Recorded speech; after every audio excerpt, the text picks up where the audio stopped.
welcome everyone to this panel on the last day of Web Summit already. I hope there are still some founders in this room who still want to learn at this startup university. Yeah, let's get going.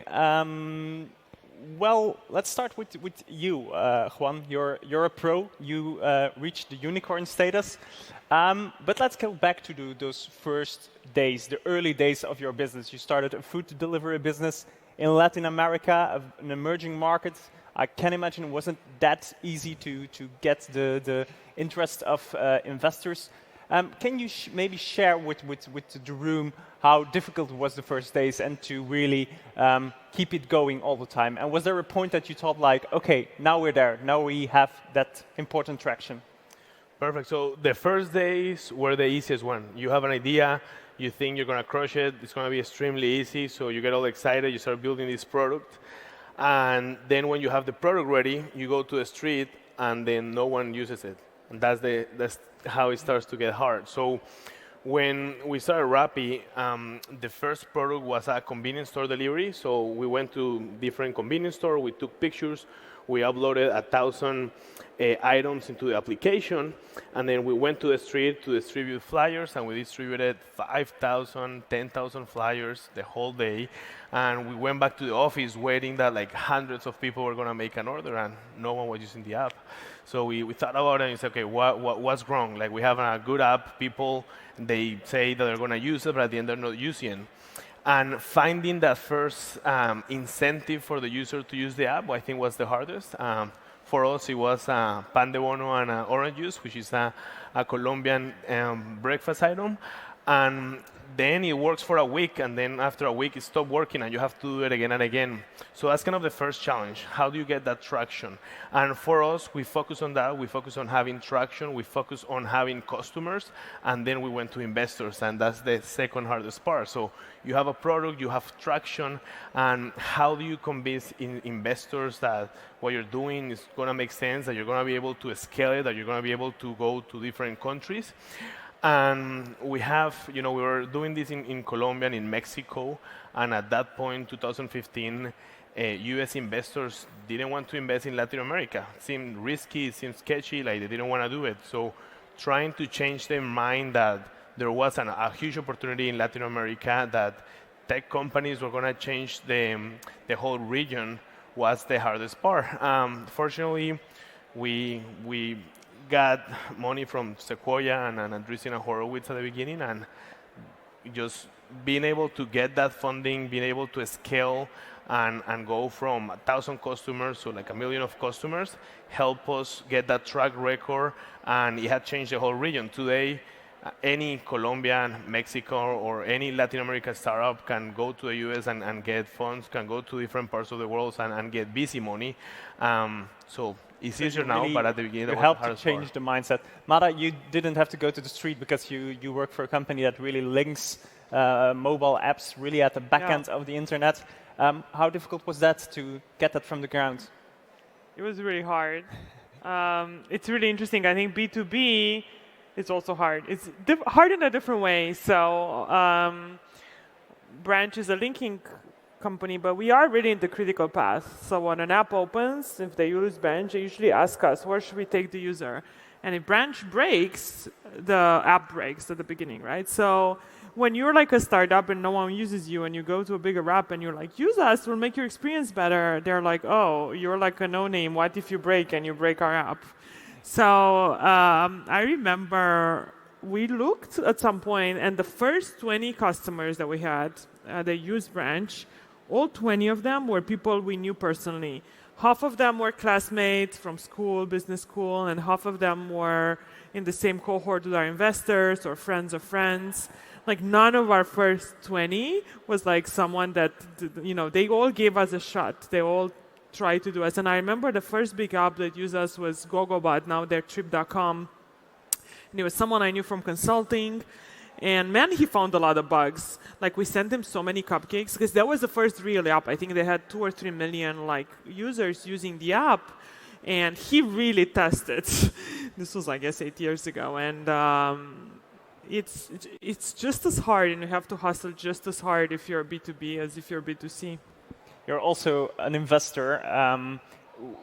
When Juan was talking about we have to go to the street and nobody was using it, is that Yeah. something when you're investing that you also keep an eye on if the team, the founding team really has that grit, that Yeah. determination to go to the street and see that Yeah. nobody uses it? I do invest. I'm very early stage, and I usually just invest in friends and mostly women. I That's the only thing I really look for: the size of the market. So very early stage, I think there's only two things: the size of the market and how good I think the team is. And by good, I mean the hustle and the grit. People ask me what I think the most important thing in an entrepreneur is, and I really think is the grit. I think any one of you can figure it out. Branch is actually idea number 4. We failed for 2 years before Branch. We did Fitbit for dogs, a photo book printing app, a printing SDK. So we tried a lot and we kept failing and we kept trying again. And I think anyone can figure it out. How fast you figure it out, luck has to do with it. I think you have to be able to fail, and you also have to be able to admit that something's not working. I've seen many founders be so in love with an idea that they're not willing to say, this is actually not working, I'm going to try something else. So I also look for that. I push and poke and try to figure out, hey, is this person going to admit it if things are not working, and are they willing to start from zero again until they find the right idea? That's an interesting point, like the moment that you have to admit that something is not working. Juan, you expanded your business in different Latin American countries. That's also something new, of course, every time you go into a market. Did you have moments that you have okay, this country is not working, and did you learn any lessons, lessons that were never wrong in any of the markets? Yeah, so I completely agree. I think the hardest thing is not to build a product or a feature, is to decide when to kill it. And you sometimes make the mistake thinking it's going to work at some point, and you keep pushing and you keep pushing, and many times you have to cut it, kill it, and move on. For us, you learn quickly when we open a new country, whether it's working or not. The same way, as soon as we launched Rappi in Bogota, we saw people using it and then people not using it. We saw the same traction issues in different countries like Brazil and Mexico. Something that we learned is that we thought that we're going to be able to replicate what we're doing in one country into the other one. That was a huge mistake. All the countries are different, even though we were, fortunately in Latin America, most of them speak the same language except Brazil. The cultures are completely different. So the products that we're offering in one country didn't work in the other one. So when you go into a new country, when you go into a new market, understanding and making sure you were listening to the local person and understanding if the problem was the same or if you had to make some adjustments was something that we learned in the beginning. We launched in Mexico our Colombian app and it just didn't work. The way people in Mexico saw delivery was completely different. The times were completely different. So we had to adjust the business model. So each country and each country manager and the app completely changed depending on the country. And when someone opened the app, it felt like a Mexican app. And when someone opened the app in Brazil, it felt like a Brazilian app. And today I talk to people and they ask me, oh, is this from Argentina? Because I'm Argentinian and when I open the app, it looks like an Argentinian app. So that's something that you have to make sure you do. One size doesn't fit all. You have to make sure you adapt the product and you build technology that makes the product customizable, first of all, to the market, and then right now we're working in making it customizable for each individual. So you need that local flavor, I guess. When you enter a new market, I guess there is also media, investors, policymakers. Food delivery is a very maybe some policymakers can think, oh, this is going to disturb my idle village, all those couriers. Is that something that you also take into account when you're going to a market? We have to talk with the media, with policymakers, with local players. So when you start, no one cares about you. So you sit down with a politician and say, oh, yeah, don't worry. And no one really thinks that you're important. So you launch and then you start growing and growing and growing. And then they knock on your door and say, okay, now let's have a conversation. So I think it's always good to, depending on the business, it's always good to talk to regulators. It's always good to talk to the media and to the different government bodies.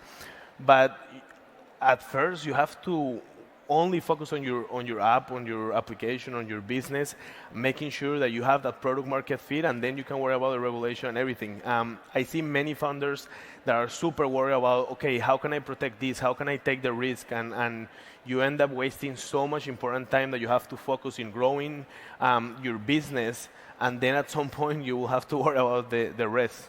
Yeah. If that moment is there, we have seen the example of big companies going into new markets, Uber coming to Europe. Then sometimes the message and the image needs to be shaped. Mara, you're a marketeer, and so you have maybe an idea of shaping an image. What are the do's and don'ts when you have to shape your image or tweak your image in a country? Well, I think it starts, first of all, I think there's different images for your company. There's, as you move to a new market, especially if you're hiring people, there's the images for your customers and the image as an employer. I think they're both somewhat different. I think when it comes to the image for your customers, I really do think today when people purchase from brands, they don't care just about the brand, but they care about the mission of that brand and how that brand portrays themselves in the world, and how that brand ties in with their values. So I think starting, with what your brand is, especially if you're going after consumers. I'm more of a B2B marketer, but I know all our customers, majority are B2C brands, and when they think about building that brand, is really who they are, what they stand for, and customers come and they identify with an image. And you kind of saw some of the things that Apple did with like privacy and things like that. You're trying to understand what customers want and make sure that as you advertise and you build an image, you stand by that. I think B2B marketing is obviously slightly different, but not that different. It's just your customers are still people and humans. They just usually represent companies. So you have to make sure that your values for your company kind of stands in line with the values of other companies. Things like security and trust, and those things have become very important where you work with very large brands.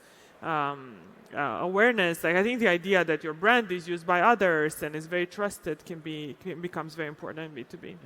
Juan, every company is at the moment very mission-driven and socially responsible. How do you make sure that these principles that you live by or that you want to push or that mission, that doesn't sound like very hollow marketing language? How do you make that real? I agree and disagree because I think at the beginning you have two strategies. Like one strategy is to be like mission driven and you have to see if you choose some values and you say, okay, I'm going to create a company that is sustainable and I'm going to go after everyone. I think many times when you're making a product, you have to look for the product market fit. At the beginning, you have to build the products that people want. And you have to focus on that, and you have to be super obsessed on what do customers want. And many times they don't really care about the values at the beginning. They're gonna care that the problem that they have is being fixed. As you grow, then you start having that issue where you grow, and then people start looking at you and they say, okay, this is, I'm getting my food delivered really fast, and this is amazing, but what's gonna happen with the environment? And then you have to start working. So for example, for us in Mexico, we had to change all the packaging, so it was kind of like biodegradable materials, and it became super important for consumer to the point where we have a small sign in each restaurant showing which one are using like eco packages compared to the other ones, and for the consumer that was important. But we couldn't start a company just focusing on that because we wouldn't be able to scale. So you first start and focusing in fixing a problem for the user. And as you grow, that kind of second problem is how do you align values and how do you align just bigger, more important things that at the end are going to help you grow and grow more scalable.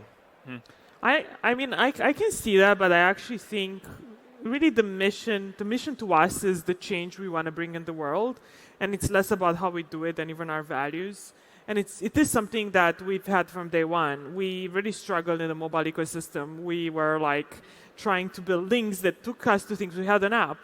And then our mission was to make the ecosystem more open. And we wanted data to flow, and we wanted other developers to not have our problem. So in a way, our mission is tied to that real issue. But the interesting thing is the mobile ecosystems have become, the walls are even higher. So it's like, the mission's probably going to last for a long time, but somehow that problem became our mission to solve it. But it's not sustainability or anything like that. It really is like that problem. That's kind of where our mission is. We talked a lot about growth and about going from the early days to the unicorn status that maybe a lot of people in the room dream about. Juan, you were earlier at the center stage, the big stage, and you said there something very interesting. You said that when you become a unicorn, it's very easy to suddenly change the culture because there are a lot of bosses and hierarchy and new committees and whatever. But you said don't do that. Be a startup always, all the time, even after unicorn. How do you do that? That sounds incredibly difficult. I think that's the most difficult part. I think growing your business, it sounds weird, but growing the business and growing sales or whatever you do, that's the easy part. But when the company grows, you have to grow yourself as a leader and you have to change and kind of grow the company. And as you get bigger, you start spending more money. The beginning startups are disorganized, and that's what makes them fast, and that's what makes them go and grow faster than a regular company. But as you grow, you have more people, you have more risk, and founders tend to believe that they need to organize the house and they need to create processes and they need to create bureaucracy. And that's the worst mistake ever, because what happens is when you create processes and when you organize, you slow down. And when the culture slows down, your company slows down. And if you slow down, you're not really interesting for investors. So it's really hard to raise funds, and you get to a point where, okay, you have a really big company, but you need to keep scaling it. So there are many different things that you need to do, and I think number one is always preserving that culture of being fast or making really, really fast decisions. And as you scale, the way you're able to grow the business without changing the culture is always, to all of your leaders, is always teaching them how we used to do things 5 or 6 years ago. And every time you make a decision, you have to show how many times you are making decisions on the fly. And for us, one of our values is that every time we make a decision, we're jumping off the cliff. And it sounds really extreme and really weird, but that's the way you're able to move a company really fast.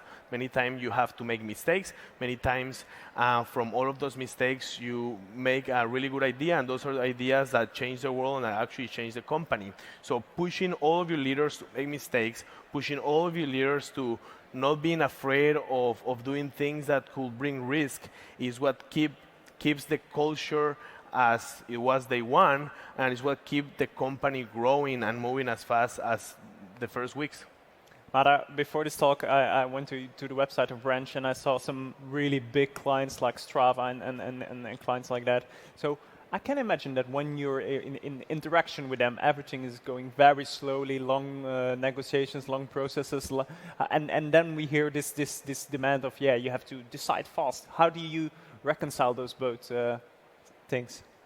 Well, sure, the sales cycle with some of our big customers can be slow, right? We work with some of the world's largest brands, and some are newer, like you said, Strava or Spotify, but there's also very traditional brands. Just because a sales cycle happens slow doesn't mean you can't move fast. When someone asks for something, you can reply right away. When someone is interested in helping sell into their managers, you can help build a deck for them. When they're having a struggle and are trying to implement, we had, with one of our really large customers, we had one of our developers go and work with the development team and help them integrate their deep links. I think in general, you can still move fast. And we still have, a free tool that anyone can go and use. And it's interesting, Rappi is a customer, and I met Juan Pablo 2 years ago, and he's like, oh yeah, I played with Branch myself. And some of our competitors don't do that. They don't have a free dashboard. They can. So we are still anyone in any company can go and test us out, go and build things. You don't need to pay us yet to be able to play with our product. So there's just a lot of places in that long cycle that you can, inject speed.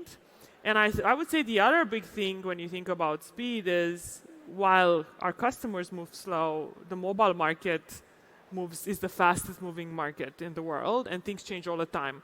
Apple introduced something that completely changed the way linking works. We adapted right away. We built a new type of link, and now our links work, even though private relay might break other links. So as long as your company moves fast, you will move as fast as possible, and it's okay if a customer moves slower. You just have a lot more discussions, and yeah. We still need to address that elephant in the room on this conference. There's a lot of investors' money in the market.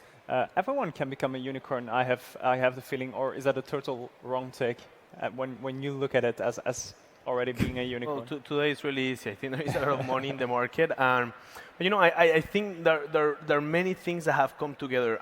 Today, it's really easy to build technology. I think a couple of years ago, it was just really hard. But there are tools that let you build apps and websites in a couple of clicks. So you're able to have an MVP much more quicker, and you're able to go to market and test if your idea makes sense or not. Also, after the pandemic, people are a lot more open into trying new things and to going digital. We saw in RappiBank, our financial services arm. Before the pandemic, people were super afraid of opening a bank account. And then from one day to another one, they were like, okay, this is normal. I can open a bank account in my cell phone, and I can do everything in my phone, and I don't have to go to a physical branch.